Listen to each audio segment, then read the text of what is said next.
Greetings everybody, this is J-Man105. You might remember me from my series, The Basics, which was all about CCGs. Even though that series has ended, I have been asked to make some help videos for new players on certain games. Some of you that are subscribed to my channel might also know me from my Discord group, which is of course The Dragon's Reach. If you're not a member, go join. It's all about CCGs. What I'm going to talk about today is the four main parts to a Star Trek CCG deck. And people think playing Star Trek CCG is simplistic. It's really not. And I've been playing since it came out in '94, and I've been modifying, building decks, and playing and doing everything with the game since then. And let me tell you, it's never easy. And constructing your deck is the biggest issue you're going to face. And in the Star Trek CCG, your deck is broken up essentially into four parts. There is your seed deck, which contains your outposts, missions, dilemmas, and doorways. Your affiliation, which deals with who you want to play as, whether it be, for example, Federation, Klingon, Borg, Cardassian, etc. Your power cards, which are your events, interrupts, equipment, and depending on the affiliation, sometimes your objectives. And the fourth and final part being your side deck. Now, there are different types of side decks. I'm going to be using the Q's Tent side deck as this example because it's the most used side deck in the game. So, let's get started and talk about these four parts.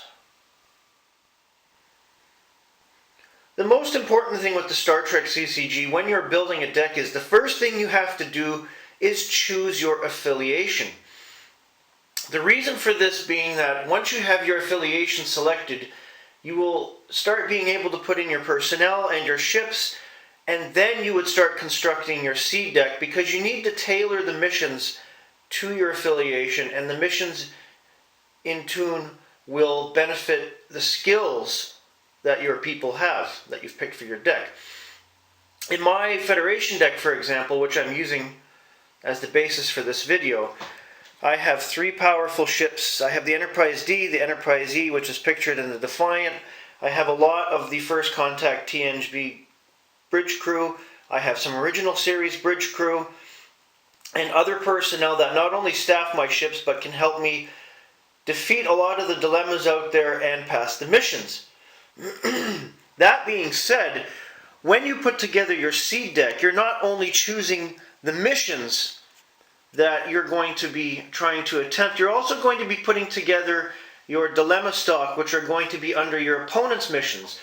When you're choosing your dilemmas, you have to be very careful. You need dilemmas that work with each other. So say you're choosing dilemmas to go under a planet location for your opponent. You have to make sure that they do similar things, i.e., they are meant to distract or put the crew in stasis that attempts the mission, and or you could be using dilemmas that will kill or do serious harm to away teams or things like that. Or under space missions, you could be using a lot of dilemmas that damage ships and or destroy them. You also have to take into the account with your seed deck the doorways that you want to bring out. If you have personnel that require special doorways, you need to think about this with your doorways. When you're using artifacts, you want to stack a few artifacts under the missions you're putting out so that you can uncover them and then later use them in a game. This is all taken into consideration, and I'll go into further detail on future videos. But the seed phase is one of the most important phases after choosing your affiliation. Next, of course, comes what I call the power cards. These are your events, interrupts, and equipment. These are your next go-to cards after your personnel cards are played. You're going to want to use these to either help yourself or stymie your opponent. In this deck, I happen to have a couple copies of Kevin Uxbridge Convergence. I have a couple Q-Nets. I have other cards like Red Alert, Anti-Time Anomaly, Amanda Rogers, things that can help me negate what my opponent is doing, as well as do some nasty stuff to him. You have to, in a way, tailor these cards, and also be aware that other cards like Nutational Shields, Captain's Log, you need to put them in there to enhance your own ships, so to prevent being prematurely blown up by your enemy if that ends up happening. The fourth and final step to a deck is your side deck, and in this case I'm using a Q's tent. These are cards that you can play quickly and or can be downloaded to your hand using other cards. And these are where you want to keep nasty surprises as well as cards that can help you at a moment's notice.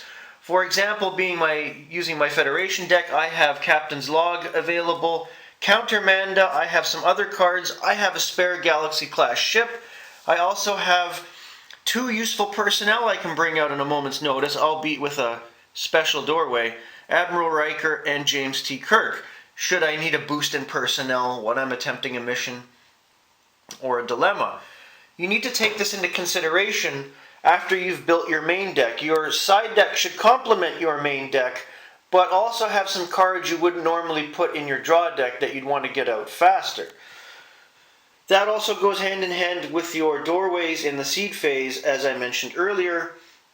You need to have the proper doorways out on the table as well, and it doesn't hurt to have a spare doorway lurking in your Q's tent, not including the Q's tent doorway itself. And I'm using that to highlight the Q's tent deck, by the way.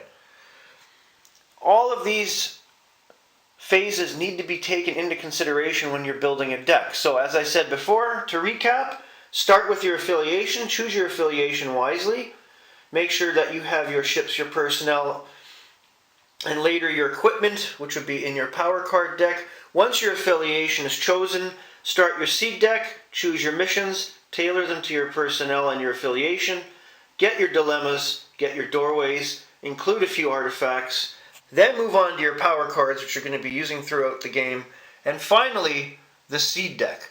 I'll get into detail on other seed decks on future episodes. Hope this was very informative for all of you people that are beginners in the Star Trek CCG First Edition.